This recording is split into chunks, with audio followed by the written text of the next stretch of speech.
Hi my friend, in this video we're going to be making underground tech house synths and vocals inspired by Josh Butler's song Cedar. And we're going to find out if we can do this in under 2 hours by using the 80-20 rule of tech house, synths, and vocals. What you're listening to right now is the song that we'll be working on. And what you're looking at right now is the Ableton project file that we'll be working on in this video. We'll be focusing on this melodic group right here and going in order of how I actually built everything out so that you can follow along when you're creating synths and vocals for your own tracks. Make sure you stick around to the end of the video because we'll be doing a full recap of the 80-20 rule so that you can make sure you're applying everything you learn here into your own music and finishing songs super fast. Because all in all, it really only took about 2 hours or so for me to get all these melodic components down in this song. And if we zoom out here, this song has been completely mixed, mastered, arranged, and built out in only about 5 hours over the course of about a week for me to finish this. So if finishing songs faster, just like this, is something that you would like help with, I've also made you a completely free bundle of templates, samples, and special bonuses that I use to finish a new song like this every single week. Visit the link that's on screen now or in the description to grab the ultimate song finishing toolkit for free. And if you want to take things to the next level, you can also find a link to this video's project files in the description as well. But with that said, let's jump into this. All right. So when it comes to the synths and the vocals for this one, it's quite minimal, but it's pretty cool. There's a lot of opportunities to do some pretty interesting stuff that I'm excited to show you. So let's jump into this. I got this little loop going here, and we got the first synth sound that I want to show off. So I'm just going to kind of solo it when I come back around. That.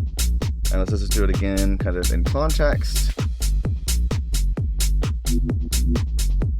So that's a look, listen to the sound. This is a look at the MIDI, just like a F note.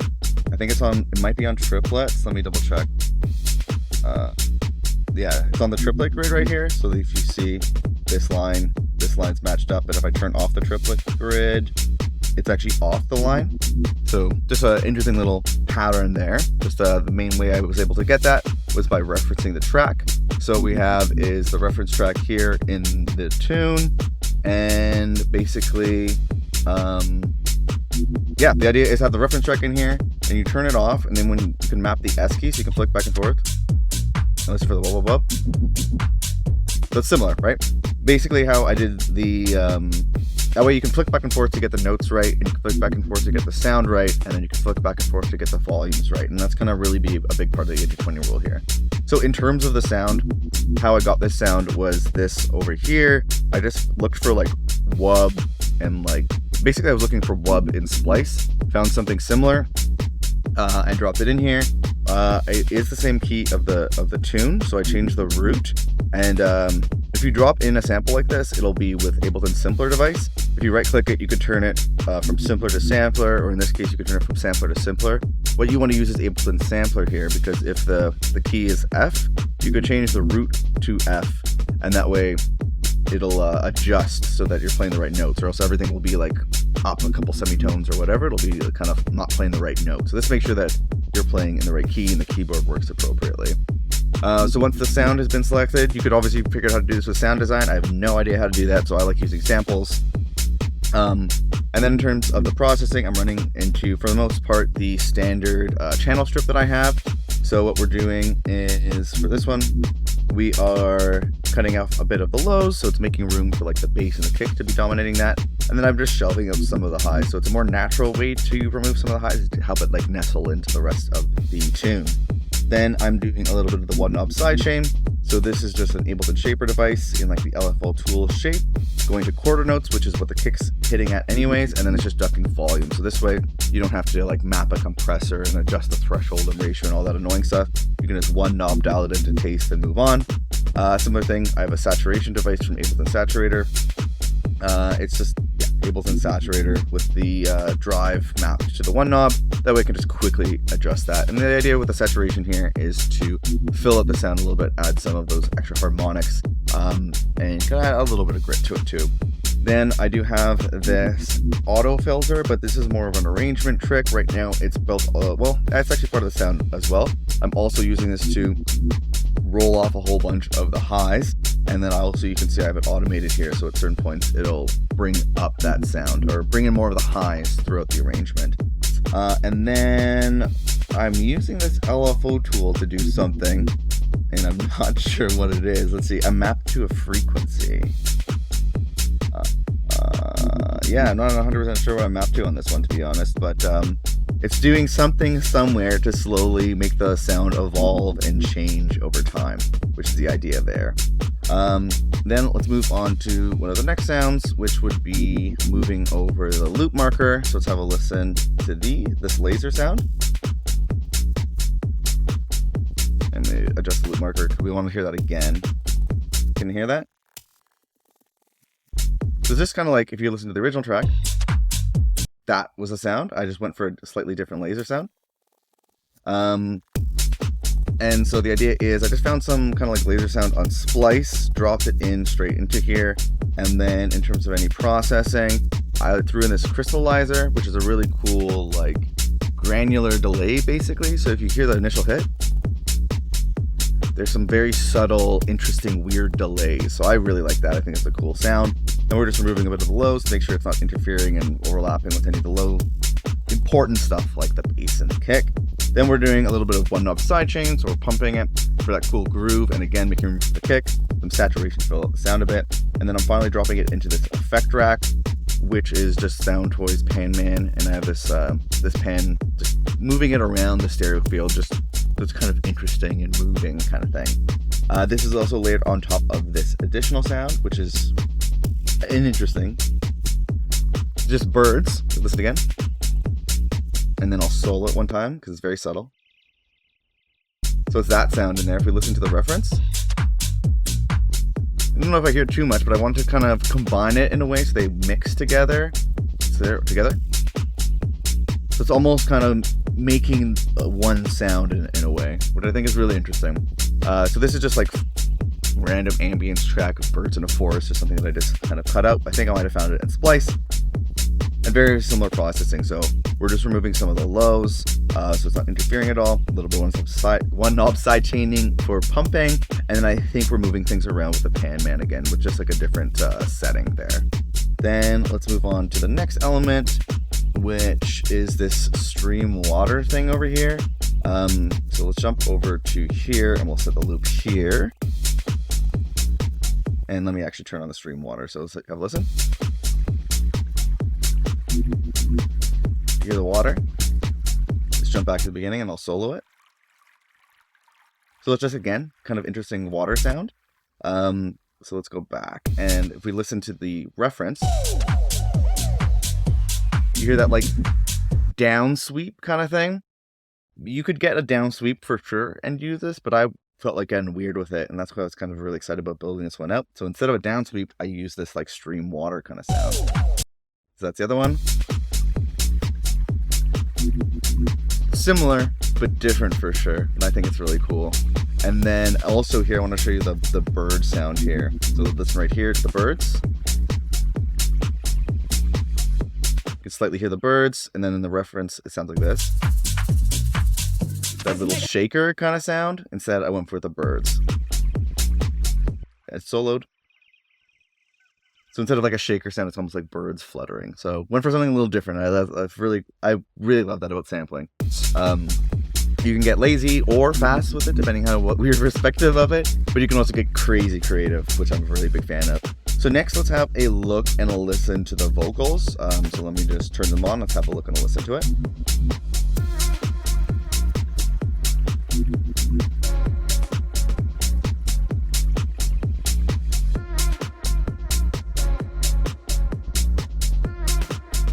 Let's look at that one. Let's have a listen to the reference track. There's that woo, and then there's this one. And then let me make sure that there's not too much of that playing. Then over here, it kind of does more.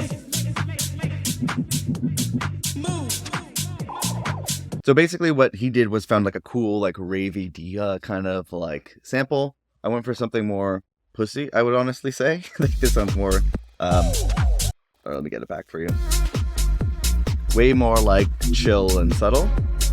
So if you wanted to go for something like more ravey, basically that's the idea. It's just like a cut up like vocal sound where I think it's more or less like 3 or 4 words cut up and just dropped in different places. And I use like the reference to figure out where those should go and where and what the volume should be. That's kind of the main thing there. And then I just found something in Splice that was like similar key. I think the full thing, if you listen to it, is like this. Or like this crap. It's like a full melodic kind of thing, and I just kind of cut up the all right part, so then it ends up being like this, or rather like this. Cool. So let's have a look at the processing here. I'm gonna turn it off for a second because I wanted to just show this nicely. So what we have is we're moving one to the low, so we're making sure there's no overlapping frequencies at the bottom, which creates mud and makes it so the kick and the bass can shine through nicely. A little bit of one up sidechain for some pumping, some saturation to fill it out a bit. And then this is really freaking cool right here. This is kind of like almost, I would say, the star of the show for me, at least. I found this thing called Space Echo. I don't know where it came from, if it's in like Live 12 or something. But it's like a cool like delay device that like really has a lot of like warping and changing of the sound over time. So if we have a listen, I think over here, you can see a lot of automation is on the track. So I've added a bunch of automation here. If you look right here where I'm wiggling the mouse, as well over here. So throughout the tune, if we pull this back, you can see I'm increasing the amount of dry wet that is happening with this this Space Echo device. And so let's have a listen to it as it goes into this this separate section here. Listen to the vocal kind of like trail off and listen to the delay start to like warp and change and stuff like that. It's cool. You can hear a bit of delay here. The like echo trail.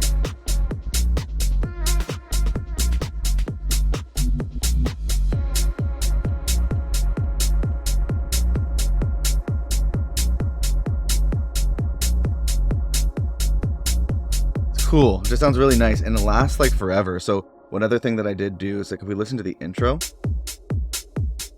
what I also added was this, like, I just, like, resampled some of the delay trail right here. So we just listen to this on its own. This is just some of the delay trail. And I added it as, like, a subtle layer in the intro. If you can hear it. As a way to just make it a little bit more interesting and sound cool during parts where there's not as much going on. Because this track is quite minimal. So I felt like having this cool Space Echo ambience delay that like kind of carries on forever, like added a really cool texture and filled out the sound overall a little bit, without being too distracting, so those minimal elements can really stick through. So that was really cool. Really excited about that Space Echo one for this tune. With that said, that's a look at the Echo. We only have a few more things to go through. So then what I have here is, I believe this next part is a little bit more of an arrangement bit. So in the original tune, I was trying to recreate at this point this really cool little like breakdown bit. So what I have is this same all right bit cut many times over. As you can see, it's dropped like plenty of times. So it's like a little bit more of like a breakdowny kind of sound. Let's have a look and a listen to it right now. So turn it on, play for you. And I may turn off that their main echo so you can hear it on its own, because they kind of work together in a big way. So I want you to hear the separate element. Gonna fade in slowly. You can see the auto filter here.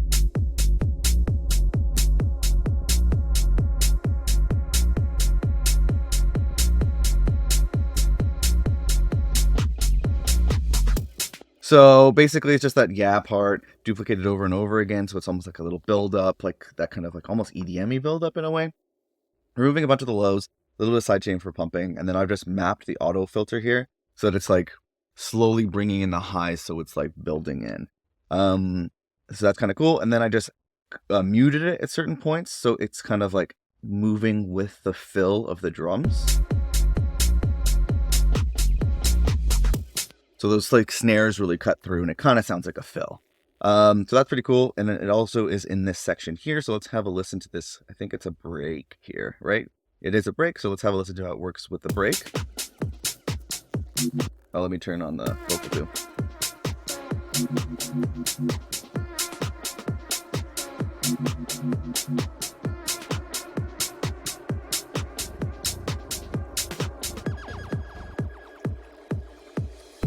So it just kind of swells up like that. And then also, this is maybe not the most like professional thing to do, but like I have the vocal track here with these vocals, and I also threw a laser on the same track. So you hear that? So that's in a little bit of that. Then let's move on to the next bit that I added, which is like, if you listen to the reference track just right at this end here, like there's like that boom, boom, boom, boom, boom, boom sound, which I'm going to get into a second. But what I recreated first was like that, like weird, like lasery sound. Let's have a listen to it. That cool part is what I added in next. So let's have a look and listen to it. Basically, all I did was I found a cool sound on Splice that sounded like kind of lasers. I don't know what I was looking up, lasers or synths or something. I think I was looking up rave siren most likely. And then what I did was I just kind of, did I use the full sample? Okay, I cut to the part of the sample that I liked. And then when you press A on the keyboard, you can add like these fades. So normally Ableton set up like that, but then I like did it like that. So you don't have to, can be a quicker way to do like a volume fade on clips instead of having to like map like a utility or like don't do like the automating the actual volume knob. You can just do it right within the clip by pressing A and you can see it like that. So let's have a listen to it. So similar sound, definitely getting that same effect across. I feel like the probably proper ways to figure out how to sound design that kind of thing, but I just found a cool like sample with it, quicker, faster, and I like the result. In terms of any processing, we're just removing some of the lows, a little bit of one knob sidechain, and then some saturation as well. So let's move on to the next element that I added in, which is this kind of like boopy, boopy, boopy part. So if we have a listen to the reference for a second, that synth sound there, that like ding, ding, ding, ding, ding. Listen for that. That right there. So that's what I was aiming to recreate next. So let's have a listen to what I did.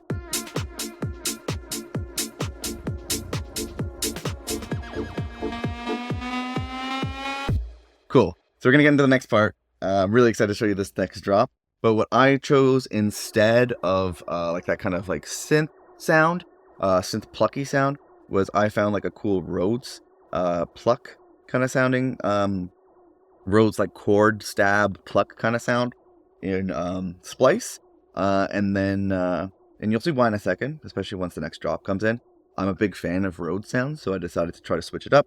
And that's an important part too of this process. As you're like referencing, if you can ideally start to like let your own creativity seep in and like try to get the same element being like played in a way, but you're changing up the sound or changing something up so that over time, as you're building this track out, it's going to sound more and more like an original tune. So that's one way that I went about that, by just choosing a different sound. In terms of any processing here, just removing some of the lows, a little bit of one knob sidechain, a little bit of one knob saturation. And I'm also using this width device that I haven't gone over yet. So what this is a plugin called Polyverse Wider. It's free. It's really great. And I've just mapped the core knobs to an Ableton rack, so I don't have to open up the device all the time and anything like that. I can quickly just adjust it. And so we're just adding some width here, which is pushing the sound to the left and right, making it a bit more stereo and making some room for everything that's in the middle as well. We do have vocals that we kind of want to keep in the middle in terms of this. Then also using this auto filter, again, very similar to how we used it for that little vocal bit that was like swelling in. So we're slowly like introducing more highs as like a way to introduce tension and have it kind of as a build up. And then I'm using the K-Clip 3, which I was mostly using to control some of the volume a little bit. With that said, let's look onto the next element, which is this additional chord stab thing here. Let's listen to it all. So just a small thing.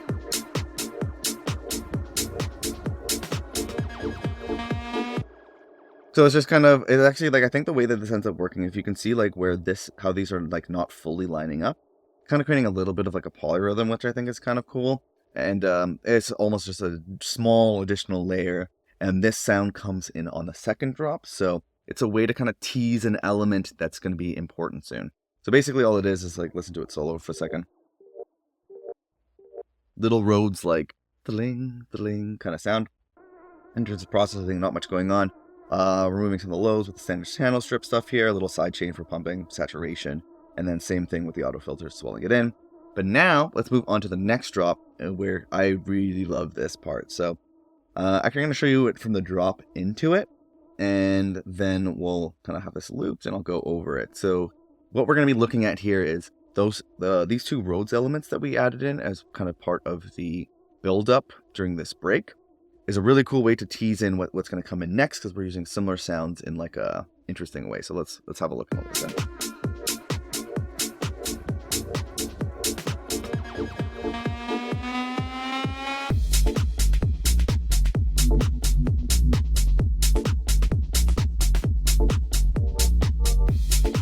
So really freaking cool. So if we listen to the reference, you can hear it's like the same placement of the note. So it's like that synth sound, but instead I went with the Rhodes sound. Kind of my thing that I like to do. And so that way you're repurposing sounds. So like this is teasing it in. So when this comes in, it doesn't sound too crazy. And then basically it's like that doot doot. And then at the end, there's this little tinkle sound. And then also want to mention here, one cool thing about this tune is like, if you listen to the wub wub at the beginning, doot doot doot doot. And then in the second half, Josh changes it up. So the first time it's like whoop whoop whoop whoop, and then the second part of the tune goes whoop whoop whoop whoop whoop whoop. So it's cool. Like the same thing happens if you pay attention in the drum video.